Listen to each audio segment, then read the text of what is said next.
Esto es el podcast de Enrique Figueroa MX. Necesito que me ayude. Me están pasando muchas cosas y nadie me quiere ayudar. Creo que podríamos ayudarnos mutuamente, bajo dos condiciones. Nunca me cuestione y no hable con nadie de lo nuestro. Sí entiende que esto se puede poner feo. Si me llega a pasar algo, tiene mi permiso para abandonarme y decir que era una de ellos. ¿Qué hiciste? Estaba buscando a Laura. Yo la voy a buscar. ¿Quién te ordenó secuestrar a mi hija? Ya no la busque.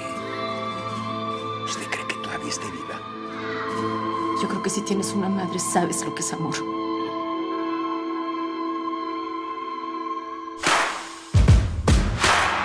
www.enriquefigueroa.mx. Muy buenos días, tardes o noches, bienvenidos a un episodio más de este podcast, un episodio de estos que se enmarcan en jueves, es decir, dedicado al cine, previo al estreno de una película. Y en esta ocasión me da mucho gusto, como ya escucharon, tener a la realizadora Teodora Mijay de la Civil. Teodora, ¿cómo estás? Bienvenida, qué gusto saludarte. Sí, un gusto saludarlos, muchas gracias por la invitación y qué alegría por fin poder compartir la película con el público mexicano. Sí, nos emociona a nosotros mucho que también ya se pueda ver de manera comercial después del paso por festivales. Y Teodora, empezaría con esta pregunta. Una rumana muy mexicana, ¿no? Así lo vimos en la conferencia de prensa que viste previo a la película. Llevas muchos años viniendo a México. ¿Cómo fue tu primera visita a este país y qué fue lo que te hizo regresar y regresar? Pues prácticamente muchas amistades y muchos conocidos aquí. Es un vínculo que se quedó. Sabes que hay un chiste en Rumania que dicen que somos los mexicanos de Europa. Ahora te dejo interpretar lo que significa eso, pero sí hay muchas similitudes, digamos, y mucha fraternidad, a pesar de ser dos países que están tan lejos uno del otro, ¿no? Pero sí, hay un vínculo ahí que no te puedo explicar, pero lo siento en mi día a día. Y después de tantos años acá visitando México, ¿cómo lo ves después de esa primera impresión y pues de conocer los matices de un país, como todas las sociedades y como todos los países con sus oscuros y sus blancos? Uh-huh. Pues el asunto ha cambiado. Bueno, hay muchas, en temas de seguridad, obviamente que el tema no es de hoy, ¿no? Hay que acordarnos que esta película estuvimos trabajando en ella por 7 años, entonces es impresionante y me atrista mucho el hecho de que pues sigue vigente. Y antes de estos 7 años tampoco era un asunto, una problemática nueva, ¿no? Y entonces, pero sí, en el 2012 fue cuando yo estaba viajando, visitando amigos en el norte del país y me dijeron, mira, estaría mejor que regreses a la casa antes de las 7 de la noche. Y me parecía un poquito un golpe, ¿no? Cómo había evolucionado en unos años, que se había vuelto tan sensible, ¿no? Este asunto. Y ahí me prometí, ahí me di cuenta que quería hacer algo con ello. Como cineasta tengo una plataforma y pues quería buscar y ver si yo podía poner ahí mi granito de arena en un asunto muy, muy complejo. A mí me queda claro mi papel en el mundo y yo no soy ni política, ni militante, ni periodista, yo soy narradora. Y me gusta narrar historias que a mí me han tocado y que quiero compartir con el público. Y prácticamente lo que yo busco es conmover. Y de ahí, pues es una invitación al público, al espectador mismo, de hacer lo que ella considera justo y necesario hacer con ello, ¿no? Dejarse tocar de manera existencial, hacer pequeños cambios no sé, de mentalidad o no. De ahí lo que uno hace con tu obra ya no tienes el control. Y es justo así. Ya lo tienes que soltar. ¿Cómo es ser mujer en Rumania, Teodora? Complicado, como lo es ser mujer en México, creo. Sí. Sabes, en este asunto y con este tema, creo que mucho más allá del discurso de géneros, que es necesario tener ese discurso, pero también es peligroso cuando se vuelve un tipo de extremismo, ¿no? Yo creo que los géneros se tienen que unir para abordar estas temáticas tan fuertes. Y pues sí, hay que unirnos en el debate y en encontrar respuestas, buscar respuestas. No es el uno contra el otro, no, somos juntos en eso.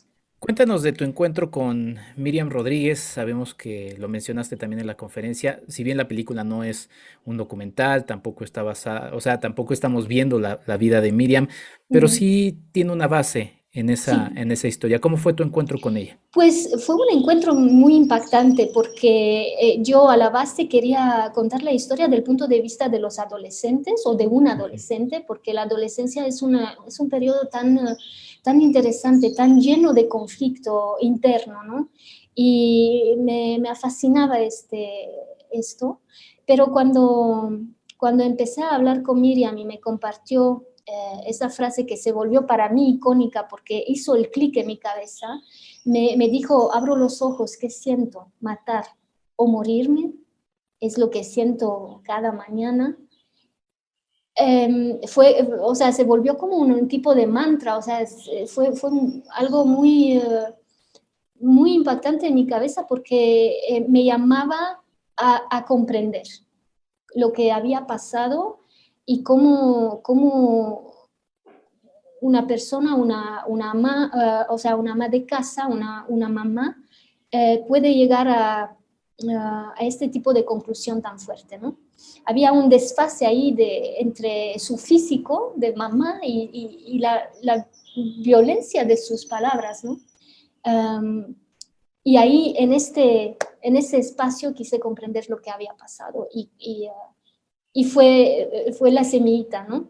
Del personaje de Cielo, digamos.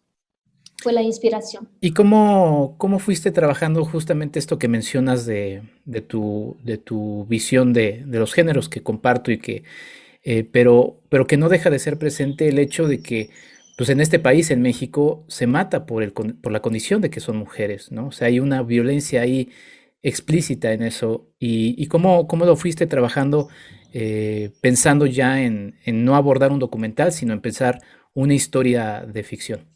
Sí, claro, o sea, uno de los niveles de la película, o sea, claramente habla de un tipo de machismo del cual es víctima Cielo, como ama de casa abnegada por el marido, es una mujer que empieza muy débil y que va encontrando su fortaleza, pero ¿a qué precio, no? Entonces sí, abordamos este tema también, pero al mismo tiempo también damos un papel a mujeres que hacen, o sea, que hacen parte del crimen organizado. Y esa es una realidad. Entonces, ¿por qué no ponerlo también en la ficción? Porque pues es lo que durante la investigación me quedó claro, que había hombres y mujeres que eran víctimas y hombres y mujeres que eran perpetradores, digamos, y que me pareció a mí justo retratar esa complejidad. A mí no me interesa para nada, no me llama mucho la atención hablar de blanco y negro, ¿no? De personajes que son, bueno, el malo de la película, el bueno de la película, no. Lo que me llama mucho la atención es humanizar a los personajes, darle el lado oscuro al personaje, al bueno, digamos, entre comillas, ¿no? Y darle ese lado muy humano al personaje que pues le toca el papel del malo de la película. Por decir, bueno, Cielo empieza como víctima, pero a lo largo de la película hay una transformación ahí donde ella está siendo tocada por la violencia, pero esa violencia que la vuelve víctima también la jala en el círculo vicioso de la violencia, y ella se vuelve pues prácticamente parte de esa misma violencia que la hizo víctima, ¿no? Entonces esa ironía a mí me llamaba mucho la atención, que Cielo es obligada a pasar algunos límites personales, morales importantes, ¿no? Y paga un gran precio. Hay el riesgo ahí para ella de perderse, no solo literalmente, perder la vida o ponerse la vida en riesgo, pero también perderse de manera metafórica, o sea, internamente. Por el otro lado, hay personajes como, por ejemplo, el Puma, que te das cuenta que es papá de un niño inocente, o sea, de un bebé que no tiene nada que ver con las elecciones del padre. Ahí también hay la pregunta, ¿es elección o no? ¿Cuáles son las raíces de ello? Te das cuenta que el Puma es el hijo de alguien, y que pues el papel de mamá, en realidad la cuestión es si no es justo que sea incondicional. Lo podemos entender, las madres lo pueden entender, que pues con el hijo no hay cuestión, es incondicional el amor. Y entonces toda esa complejidad me pareció muy, muy fascinante. ¿Cómo fue la coescritura con Habacuc, Antonio de Rosario? Teodora, ¿y cómo fue este ejercicio ya con algunos de los elementos que nos planteas? Pues fue una colaboración bonita, difícil también, porque es difícil dar el paso de la realidad a la ficción. Es complicado dejar o sea, soltar las personas reales y darse la libertad de crear ficción. Lo que tenía muy claro desde un principio era que yo quería seguir a este personaje femenino que es Cielo, de inicio a fin. O sea, ella está en cada escena de la película, es bastante excepcional. Hay un tipo de, o sea, casi te ahoga su angustia, todas sus emociones, ¿no? Estás ahí con ella en modo documental, porque estilísticamente hemos trabajado la imagen y el abordaje de cámara en mano o al hombro, digamos, es como de documental observacional, al estar tan cerca de tu personaje para no perderte ninguna acción y ninguna reacción sin saber lo que va a pasar, ¿no? Entonces eso lo fuimos recreando en la ficción. Por eso hay tantos planos secuencia que, como sabemos, técnicamente son bien virtuosos y bien complicados a lograr, pero no fue por deporte extremo, sino que tenía realmente su lugar ahí, o sea, su lógica, todos estos planos secuencias, para render todas estas emociones, ¿no? Y lo que tenía muy claro también es que no quería caerme en ningún momento en amarillismos. Ni quería pues caerme en la trampa de romantizar el asunto o peor, de que se vuelva algo de entretenimiento, ¿sabes? Entonces ahí fue uno de mis desafíos como directora, fue buscar y encontrar el equilibrio para retratar la violencia. ¿Qué tanta violencia se necesitaba mostrar en pantalla y qué tanto se podía quedar en la orilla, en el sound design, en el rostro del protagonista, en vez de, o sea, mostrar la reacción a algo y no a lo que estaba pasando, sino a su reacción de lo que estaba pasando. Y es muy mágico cuando te das cuenta como director que a veces no mostrando algo es más poderoso que mostrarlo. Porque se activa de alguna manera la imaginación de tu espectador y que crea sus propias imágenes y que a veces pues son más cabrones de lo que podrías mostrar literalmente, ¿no? Entonces es este juego que me fascina mucho como directora, esta búsqueda de equilibrio. Y en esta ecuación que mencionas y destacas, Teodora, pues es muy importante la elección del casting, ¿no? Porque finalmente te apoyaste muchísimo en ellos, no solamente en tu protagonista, Arcelia Ramírez, que justamente pues, la cámara está encima de ella prácticamente todo el tiempo, sino también en los demás. Cuéntame un poquito de este proceso del casting. Fue un proceso muy difícil, te digo. Bueno, para Arcelia ya la tenía ubicada, ya la tenía en mi radar desde hace años. Entonces, sí, ya tenía el papel años antes del rodaje, pero lo que pasó es que nos pasó el COVID, entonces de repente no se podía viajar, no podíamos, o sea, empezamos a trabajar en línea en primer lugar.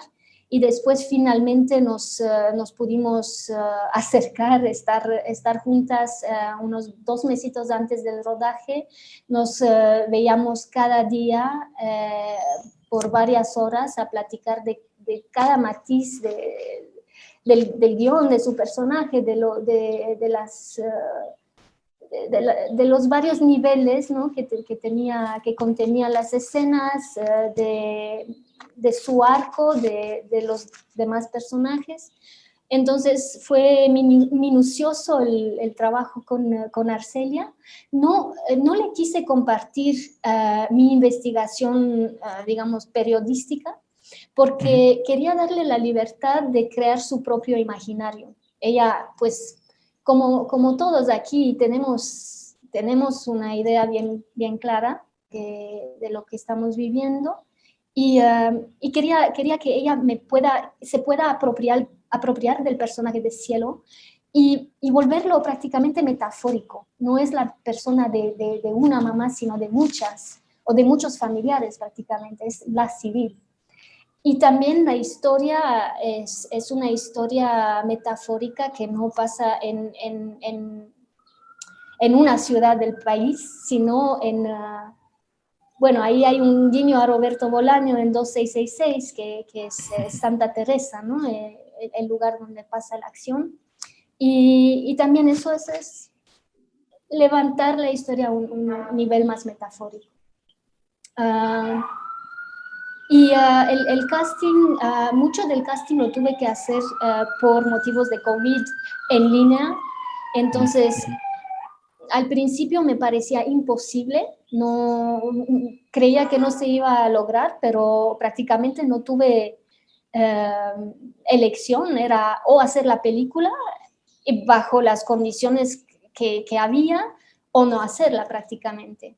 Y ya como nos tardamos 7 años en lograrla, pues no tuve elección, pero qué suerte que a mis actores los encontré. O sea, a Daniel García, por ejemplo, yo había visto solo tenía una película ya grabada, que era Ya no estoy aquí, pero tenía un personaje tan diferente, y el modo de trabajar había sido muy diferente. Así, para mí, en cierto sentido, era una apuesta, pero me encantó tanto su casting y la manera de hablar, de pensar, su mentalidad tan abierto al mundo y tan receptivo que me emocioné mucho y me convenció que iba a ser una buena colaboración.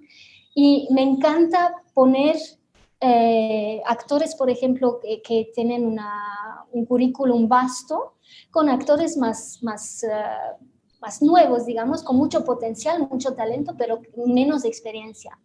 Y ponerlos en las mismas escenas juntos, a mí me resulta, o sea, es un gozo dirigirlos.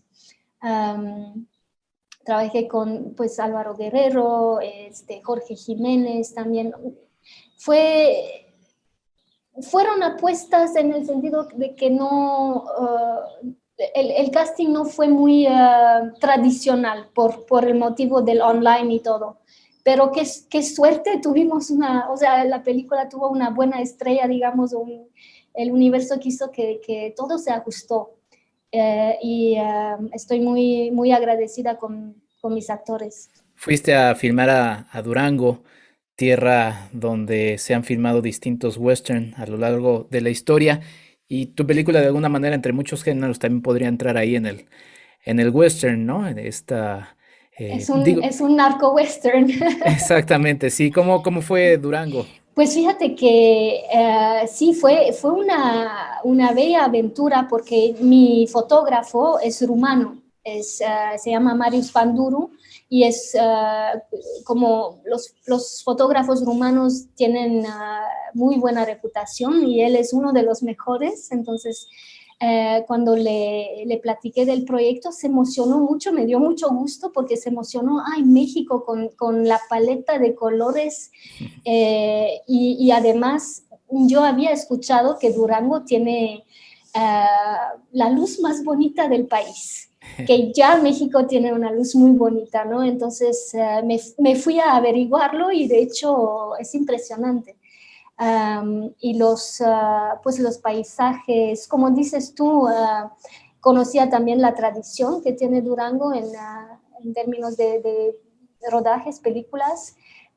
Tuvimos la oportunidad de filmar 2 escenas en La Joya, que es el rancho de John Wayne, donde pues grabó sus últimas 3 o 4 películas, no me acuerdo. Son lugares, o sea, son paisajes impresionantes, muy fílmicos, muy, muy cinematográficos.